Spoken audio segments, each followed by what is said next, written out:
마태복음 13장 18절에서 23절까지입니다. 마태복음 13장 18절에서 23절까지입니다. 우리 다 찾으셨으면 교독하시겠습니다. 마지막 절은 같이 읽도록 하겠습니다. 그런즉 씨 뿌리는 비유를 들으라.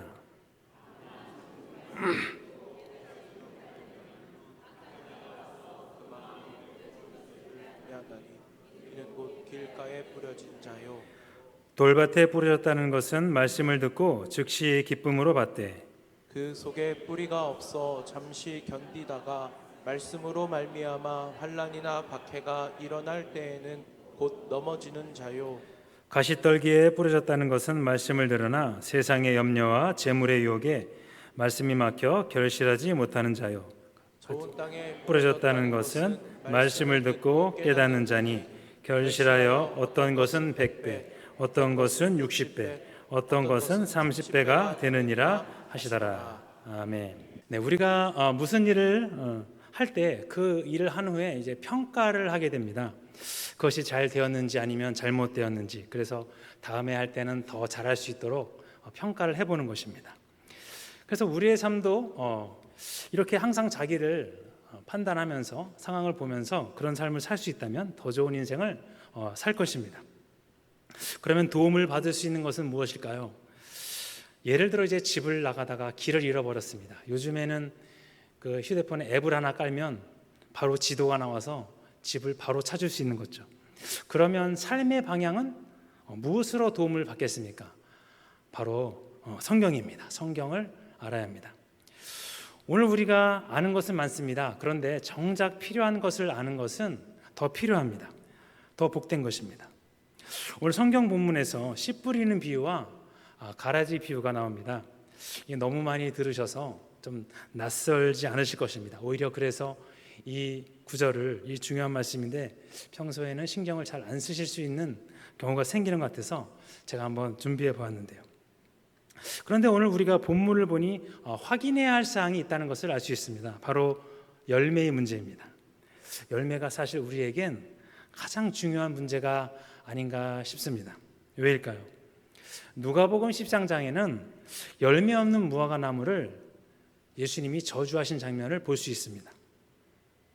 성경에서는 하나님은 농부시고 예수님은 포도나무시고 우리는 가지다 이렇게 말씀하셨는데요.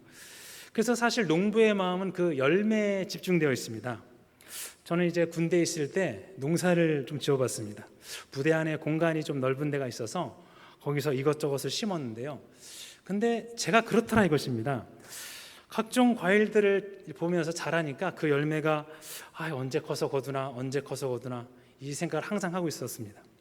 시간 날 때마다 오늘 또 보고 얼마나 컸나 자꾸 확인을 하는 거죠. 그런 시절이 있었는데 제가 그래 봤기 때문에 예수님의 마음을 다른 분들보다 좀 더 읽을 수 있지 않을까 생각을 합니다. 그래서 오늘 그 열매에 대해서 무엇을 알아야 할 것인가를 잠깐 알아보고자 하는데 첫째입니다. 마음에 열매 맺지 못하는 밭이 있다 이것입니다. 아무리 물을 주고 아무리 길러도 열매 맺지 않습니다. 왜냐하면 토양이 좋지 않기 때문입니다. 본문에서 오늘 그것을 길가에 또 돌밭에 그리고 가시덤불에 뿌렸다 이렇게 말씀하고 있는데요. 그래서 우리는 그 신앙의 열매를 맺기 위해서 많은 노력을 합니다. 그런데 사실 밭이 좋아야 열매를 잘 맺죠. 우리가 노력은 하지만 밭이 좋은 사람이 있고 나쁜 사람이 있다 이것입니다.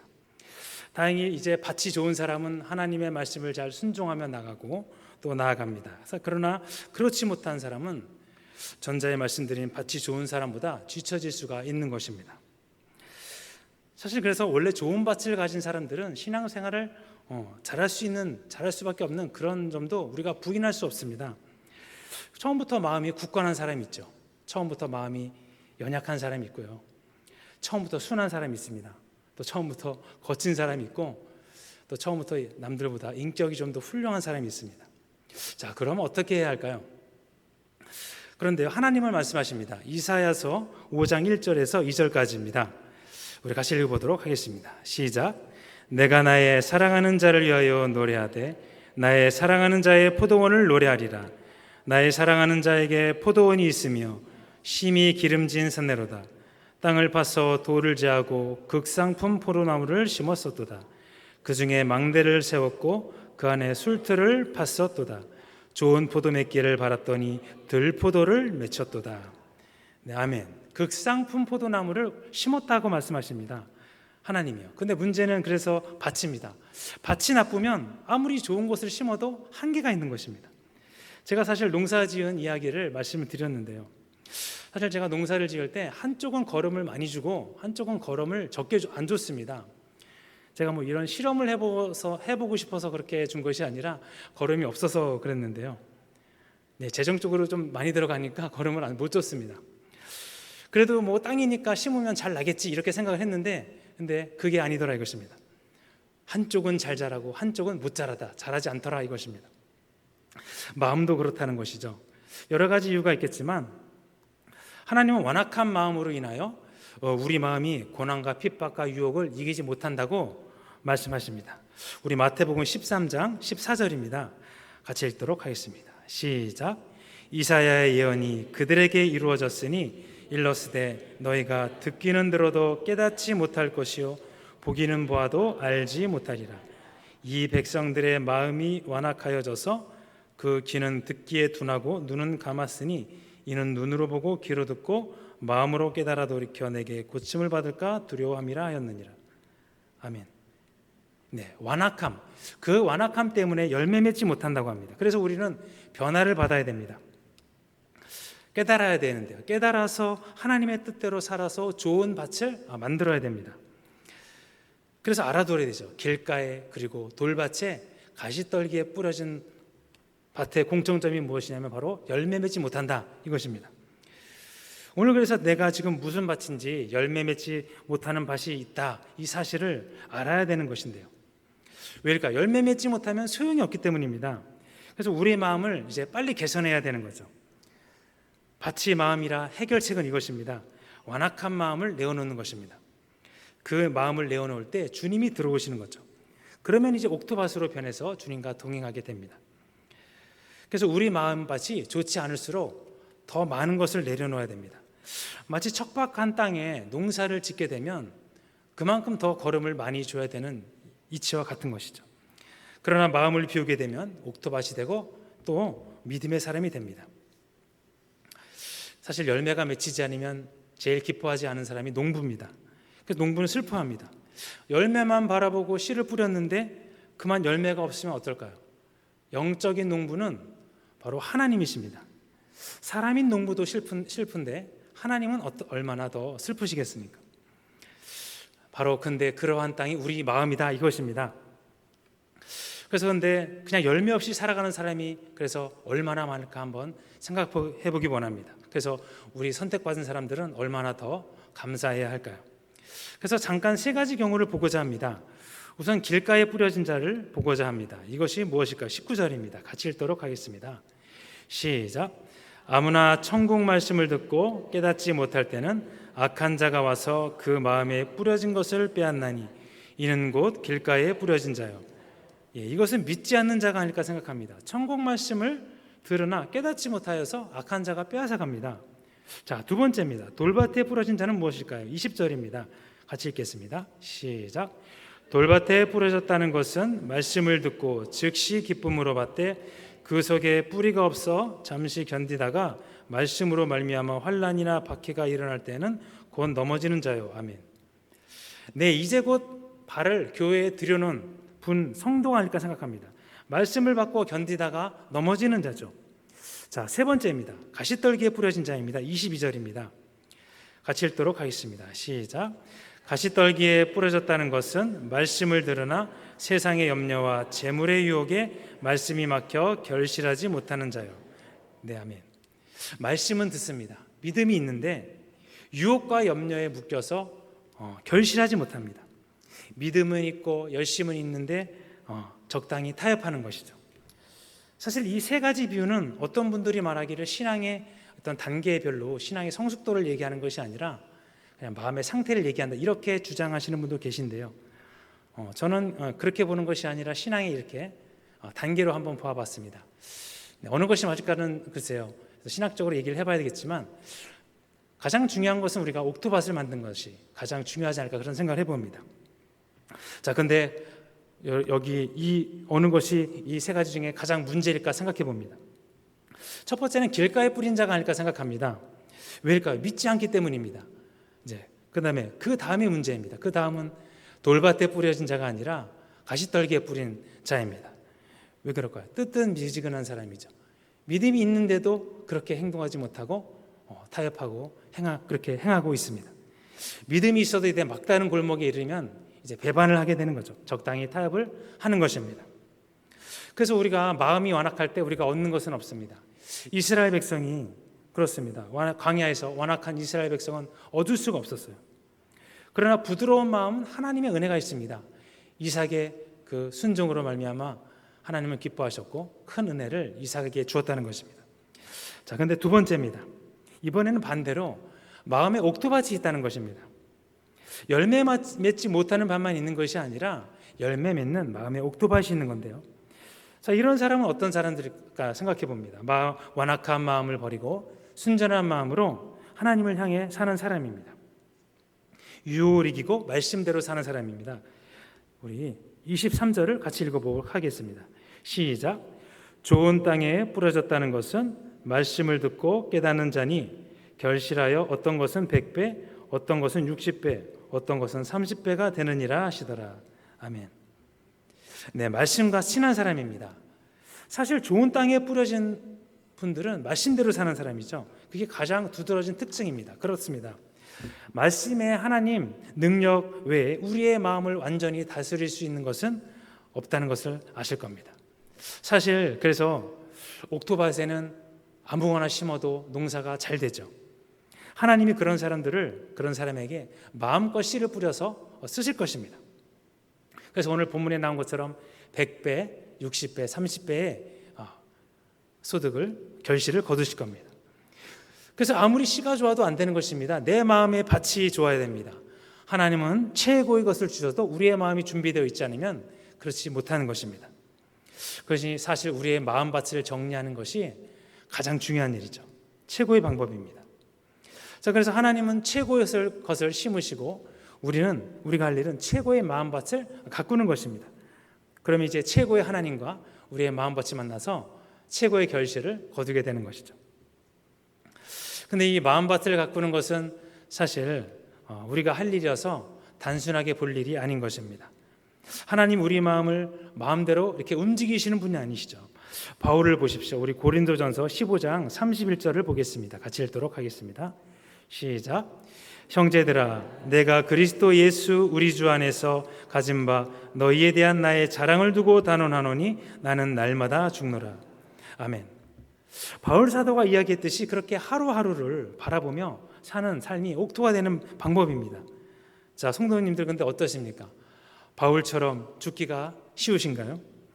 그런데 죽어야 한다고 말합니다. 하루를 시작하기 전에 심호흡을 하면서 오늘 하루는 이렇게 보내고 이렇게 행동해서 하나님의 뜻대로 살아야지 결심하고 결심했습니다. 그런데 하루를 사시면서 마음밭에 찬물을 끼얹는 그런 종류의 것이 있더라 이것입니다. 바로 악한 사단의 세력입니다. 완악한 마음으로 유혹으로 우리의 마음을 힘들게 합니다. 열매 맺고 싶어도 열매 맺을 수 없도록 우리를 힘들게 하는 그런 악한 것들이 존재가 있다는 것입니다. 마음밭만 옥토밭이 되면 다 되는 줄 알았는데 이제 새로운 영적 싸움이 시작되는 것입니다. 좋은 땅은 그래도 좋은 것이죠. 하나님이 좋아하시고 기뻐하시는 그 땅입니다. 영적 싸움은 시작되지만 하나님의 위로가 넘칠 줄 믿습니다. 저는 사실 농부는 아니지만 농사를 좀 해봤기 때문에 땅을 척보면 이것이 잘 될 땅인지 못 될 땅인지 잘 알 수 있습니다. 그 땅이 기름지고 보기에도 좋은 거죠. 자, 누구나 그런 곳에 씨를 심기 원하실 겁니다. 또 누구나 그런 곳에 가서 열매를 따기 원할 것입니다. 그러나 열매 맺지 않는 땅은 누가 와도 씨를 심기를 주저할 것입니다. 또 열매가 없으니 열매를 따러 누구도 오지 않을 것입니다. 특별히 마음밭이 좋고 또 열매 맺는 사람이 호감을 많이 받는 경우를 우리가 보게 됩니다. 또 상처와 아픔이 많은 세상에서 겸손과 믿음으로 살아가는 사람들을 보면 우리 주의 사람으로부터 많은 인정과 또 칭찬을 받습니다. 그래서 사실 그런데 열매 맺는 그 땅도 엄밀하게 말하면 주님이 섭리하에 만들어지는 것입니다. 우리의 노력으로 그 마음밭을 만들 수 있다면 사실 우리는 그 마음을 만들 사람이 한 명도 없을 것입니다. 세상에서 제일 변하기 힘든 것이 중에 하나가 바로 사람 마음이 변하는 것이라고 합니다. 그러나 오늘 주님의 사랑과 주님의 관심이 우리를 변하게 하였습니다. 우리를 좋은 곳으로 인도하였습니다. 날마다 죽노라 이야기한 바울은 오늘 주님께 달려갔던 사람입니다. 그러나 바울도 본인 스스로 내가 이렇게 변화받았다 그렇게 말한다면 그것은 우리가 수긍할 수 없는 말일 것입니다. 오늘 감사함으로 나아가시기를 예수님 이름으로 축복합니다. 오늘 보면 많은 분들이 바쁜 시간에 쫓겨서 마음의 밭에 대한 관심보다는 개인적인 일에 관심이 많은 것을 보게 됩니다. 다른 말로 말씀드리면 말씀을 보는 것보다 개인적인 일에 더 관심이 많은 것 같습니다. 그래서 동선 주중 성경 공부가 생겼습니다. 믿으십니까? 오늘 주중 성경 공부에 많은 관심 부탁드립니다. 다시 말씀으로 돌아오면 오늘 모든 분들이 말씀에 그러나 관심이 적은 것은 아니죠. 다만 오늘을 마음의 밭을 가꾸는 것이 얼마나 소중한 일인지를 우리가 다시 한번 깨닫는 시간이 되기를 축복합니다. 왜냐하면 이것이요 우리의 상급과 구원과도 관련이 있기 때문입니다. 내가 마음의 밭에 관심을 갖는 것이 재정적으로 도움이 된다거나 그런 것은 아닙니다. 그러나 먼 눈으로 우리가 바라볼 때 정말 도움이 되는 것은 당장은 아니고서라도 미래에 정말 사랑과 하나님 앞에서 인정받을 수 있는 것은 바로 이 조건, 바로 우리가 얼마나 그 말씀대로 살아가고 우리가 옥토밭을 가꾸느냐 그것에 있습니다. 자, 하나님의 도움으로 우리가 그래서 마음을 변화받고 나아갈 수 있다는 것 얼마나 좋은 일이 아닌가 생각해 볼 수 없습니다. 사실 마음이 보이지 않아서 그렇지 우리가 내 자신의 마음을 들여다본다면 어떻겠습니까? 사실 말로 표현할 수 없을지도 모르겠는데요. 바울은 디모데전서 4장 8절에 이렇게 이야기합니다. 우리 같이 읽도록 하겠습니다. 시작. 육체의 연습은 약간의 유익이 있으나 경건은 범사에 유익하니 금생과 내생에 약속이 있느니라. 아멘. 네, 경건이 별 도움이 안 될 것 같지만 이것이 참으로 살면서 필요한 것입니다. 날마다 운동하고 음식을 가려 먹고 보약을 챙겨 먹고 무슨 비타민제를 먹어도 경건은 범사에 유익하다 이렇게 말씀합니다. 육체 연습은 약간의 유익이 있을 뿐이죠. 경건은 하나님과 사람을 기쁘게 합니다. 그러니 사실 우리가 열매 맺지 않고서는 하나님을 만날 수가 온전히 뵐 수가 없다는 것입니다. 1달란트 받은 자는 1달란트를 남겨야 되고요. 5달란트 받은 자는 5달란트를 남겨야 됩니다. 그러니 우리는 열심히 주를 향해 나가야 됩니다. 이것이 마음밭을 만드는 방법인데요. 근데 결국엔 이것도 완악함의 문제입니다. 우리가 마음의 완악함만을 버려도 하나님만을 만날 수 있습니다. 아까 말씀드린 마태복음 13장 14절에 나오는 그 완악함의 문제인 것입니다. 완악함, 이 사실을 알고 이 사실을 믿고 사시는 여러분과 저와 되시기를 예수님을 축복합니다. 세 번째는요, 열매가 심판을 결정한다는 것입니다. 이 세상에서는 하나님의 아들과 사탄의 아들이 있습니다. 같이 공존하죠. 그러나 지금은 알 수 없지만 시간이 흘러가면 이제 하나님 앞에 우리가 모두 서게 될 것입니다. 우리 30절입니다. 같이 읽어보도록 하겠습니다. 시작. 둘 다 추수 때까지 함께 자라게 두라. 추수 때에 내가 추수꾼들에게 말하기를 가라지는 먼저 거두어 불사르게 단으로 묶고 곡식은 모아 내 곡간에 넣으라 하리라. 아멘. 네, 이거는 예수님이 하신 말씀인데요. 우리가 이 말씀을 외면할 수 없는 것은 왜냐하면 우리 모두는 이 말씀을 피해갈 수 없다는 것입니다. 반드시 이 말씀에 하나님 앞에 직면하게 될 것입니다. 그런데 어떻게 됩니까? 의인은 영생으로 악인은 형벌로 가게 됩니다. 그런데 한 가지가 더 있습니다. 바로 가라지와 알곡의 문제인데요. 또 그 차이입니다. 성도님들은 친구분이 많이 있으실 것입니다.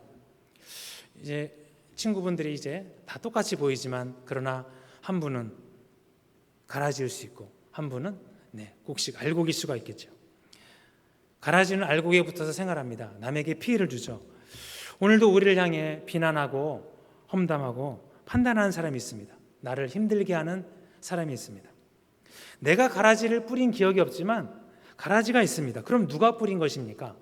28절에 보면은요, 원수가 그렇게 하였다 이렇게 말씀하고 있습니다. 그러니까 오늘도 원수가 오늘도 일한다는 것입니다. 보이지 않지만 잘 때 씨를 뿌린다고 합니다. 잘 때가 무엇입니까? 우리가 느끼지 못할 때 뿌리는 거죠. 만약 우리가 그 악한 자가 뿌릴 때를 알게 되면 우리는 걱정하지 않아도 될 것입니다. 바로 뿌리자마자 뽑으면 되니까 그렇게 되는 것입니다. 그게 문제죠. 자, 그러니 시험에 들지 않도록 날마다 기도하라 주님이 말씀하셨는데요. 그럼 원수가 가라지를 왜 뿌릴까요? 하나님은 농부라고 말씀드렸습니다. 예, 맞습니다. 농부의 농사를 망치고 싶어서 악한 자는 씨를 뿌리는 것이죠. 원수의 역사를 그래서 완전히 막을 수가 없습니다. 왜냐하면 여기는 악이 없는 천국, 하늘나라가 아니지 않겠습니까? 그런데 예수님은 참 지혜로우십니다. 추수 때까지 내버려 두라 이렇게 말씀하십니다. 참으라 이것인데요. 시간이 지나서 가라지의 뿌리가 더 횡행하고 성행할 텐데도 추수 때까지 가만두어라 이렇게 말씀하십니다. 왜냐하면 뽑다가 곡식이 다치기 때문입니다. 한 영혼을 그만큼 사랑하시는 주님이십니다. 꾹 참고 기다려야죠. 가라지가 한두 개이면 모를까 이렇게 악한 것이 덧뿌려서 사방팔방에 가라지가 있을 때는 그만두어서 기다려야 하는 것입니다. 열매가 좀 덜 열려도 곡식이 다치는 것을 보지 못하는 것이 주님이시죠. 가라지가 힘을 쓰고 열을 올려도 추수 때에는 꼼짝 못합니다. 바로 그것이 가라지의 일생이죠. 그래서 1년만 기다리면 되는 것입니다. 그러면서 내가 가라지가 아니고 열매임을 그래서 자랑스럽게 생각해야 될 줄 믿습니다. 오도 아담 이후로 가라지 때문에 우리는 많은 또 쉽지 않은 인생을 살아가고 있습니다. 어떤 분은 질병으로, 어떤 분은 환경으로, 어떤 분은 고난으로. 그러나 우리가 살아가는 이유는 농부가 하나님이시기 때문입니다. 그래서 우리가 끝까지 이 열매로 남아 있어야 됩니다. 사실 오늘 이 가라지의 비유가 이 본문은 세상이 끝날 때의 시간에 대해서 말씀하고 계십니다. 그러나 사실 지금이 그 순간일 수가 있죠. 지금이 굉장히 복잡하고 어지럽고 분위기가 그런 세상이 아니겠습니까? 종말 때는 사랑이 식어지고 첫째에 기근과 지진이 있겠다고 주님께서 말씀하셨는데요. 그러나 주님의 작업은 한치의 오차도 없을 것입니다. 가라지는 불 속으로 알곡은 곡간으로 들어갈 것입니다. 주님이 말씀하셨으니 반드시 이루어질 것입니다. 그러니 오늘 우리는 다른 것을 따라가는 것이 아니라 바로 오직 말씀을 의지하여 살아가야 될 줄 믿습니다. 우리가 열매로 남아있는 한 하나님 우리를 계속 돌보실 것입니다. 걱정하지 마시기 바랍니다. 복음으로 사는 것이 어리석어 보여도요, 나약해 보이고 연약해 보이고 어리석어 보여도 하나님은 그 길을 가라고 오늘도 말씀하십니다. 가라지 때문에 힘들어도 그러나 그 날이 오면 너희들은 해같이 빛날 것이다 이렇게 말씀하고 계십니다. 그러니 내가 지금 무엇을 하고 무엇을 생각하고 있는 것은 참으로 중요합니다. 내가 혹시 가라지가 아닌가 이런 생각을 할 수도 있으시고, 아니면 나는 알곡이니 걱정이 할 것이 없다 이렇게 생각하시는 분도 계실 텐데요.